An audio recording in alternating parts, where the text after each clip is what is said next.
Chào mừng các bạn đã quay trở lại với Panda Food TV. Hôm nay cùng vào bếp với mẹ Panda với món nấm đùi gà xào rau củ nhé.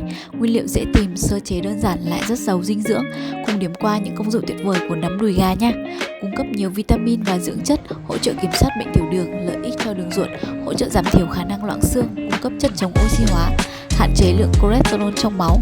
Nay mình sẽ xào nấm đùi gà cùng với thịt nạc vai và các loại rau củ có sẵn trong tủ lạnh như là hành tây, rau cần, cà rốt nha.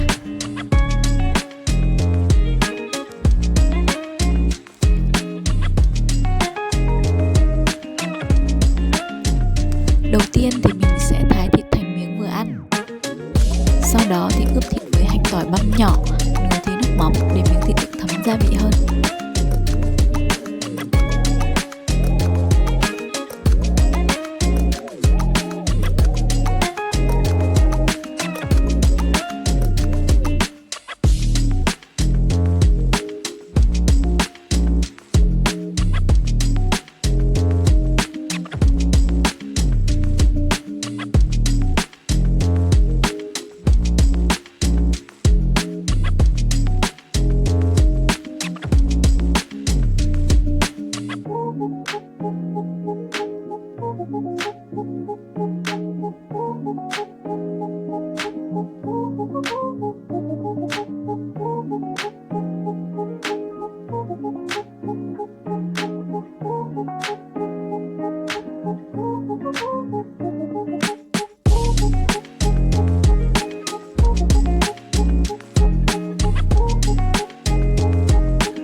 Thì ta sẽ đi rửa sạch rau củ và sơ chế.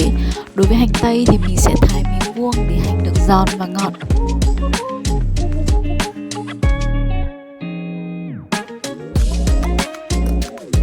Cần tây thì mình sẽ cắt khúc vừa ăn.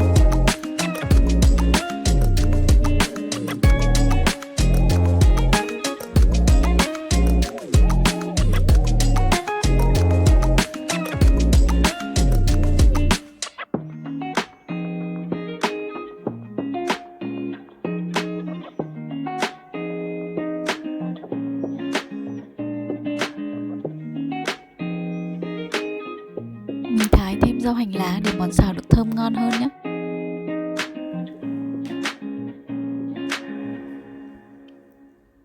Đối với nấm đùi gà mình sẽ thái sợi vừa ăn, không dày quá cũng không mỏng quá để thịt nấm ngọt, giòn nhưng thấm đều gia vị.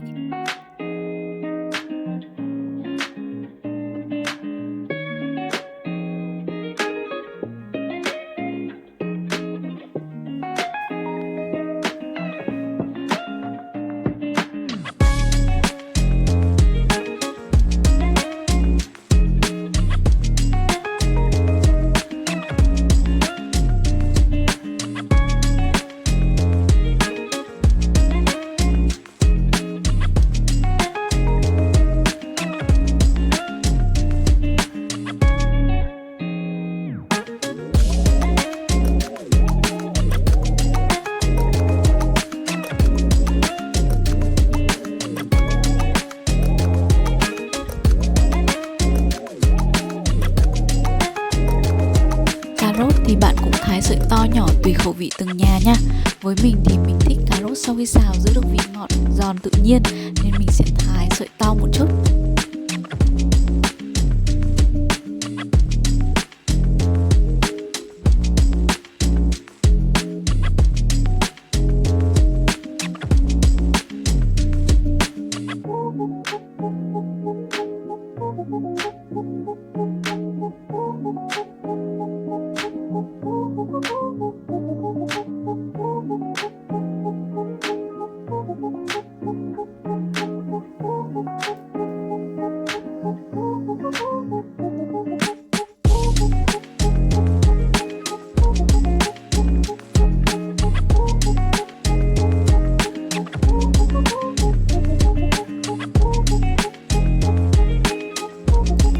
Thì các nguyên liệu đã sẵn sàng rồi, đủ màu sắc trông rất là hấp dẫn.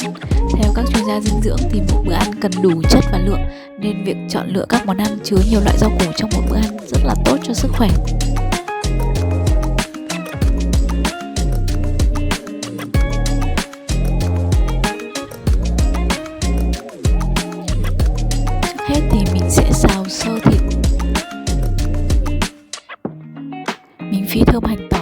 cho thịt vào và đảo ở lửa lớn.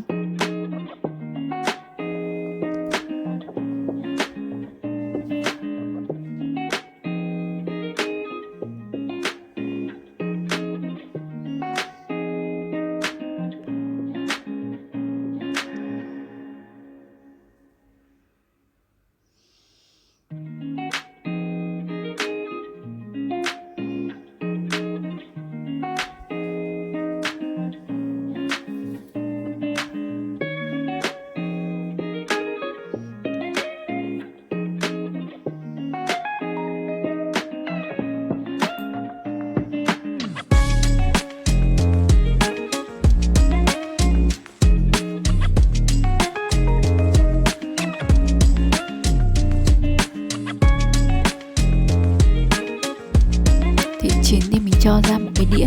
Tiếp theo thì mình sẽ xào nấm đùi gà. Bạn có thể cho một xíu nước để nấm không bị khô, sẽ làm giảm cái độ ngọt tự nhiên của nấm.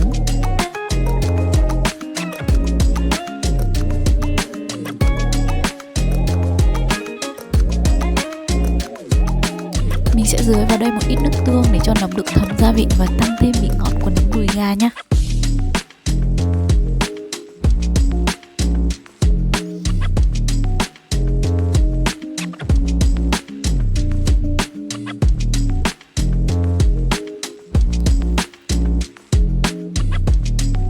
Tiếp theo thì mình sẽ cho cà rốt vào để đảo cùng.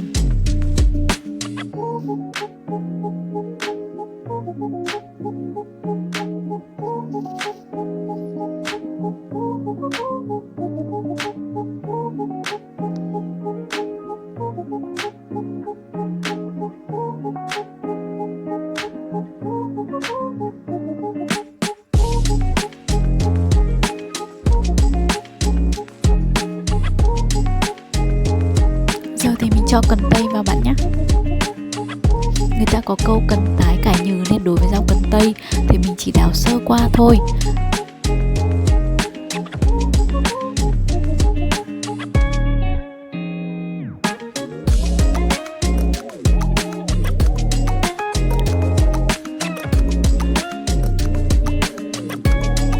Tiếp đến thì mình sẽ cho hành tây vào luôn ạ.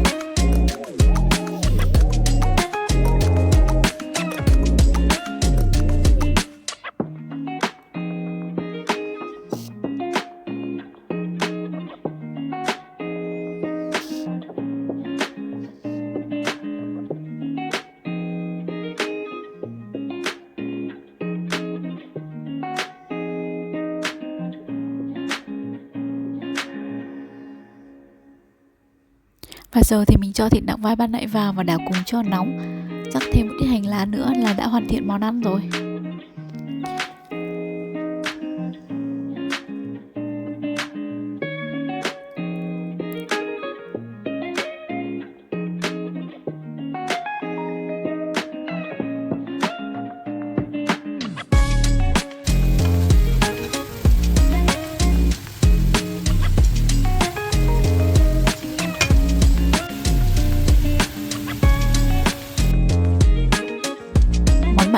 Thì nhà mình có cá thu sốt chua ngọt ăn cực kỳ tốn cơm. Mình sẽ chia sẻ công thức nấu cá với cả nhà video sau nhé. Giờ thì cũng lên mâm thôi. Bữa cơm chỉ có 2 món đơn giản cho những bà nội trợ bận rộn nhưng lại cực kỳ đưa cơm, chiều lòng cả những thực khách khó tính nhất. Hà Nội đang vào thu, thời tiết mát mẻ dễ chịu vô cùng. Sau một ngày dài bộn bề với công việc, cả nhà cùng quây quần với nhau bên mâm cơm nhỏ. Tuy đơn sơ mà ấm cúng vô cùng. Xới vội bát cơm nóng hổi, thêm miếng cá thơm nức, đậm sốt chua cay mặn ngọt, ăn kèm món rau củ xào giòn ngọt, xì sụp hết cả bát nước rau xào ngọt thanh. Thế là xong cái bữa.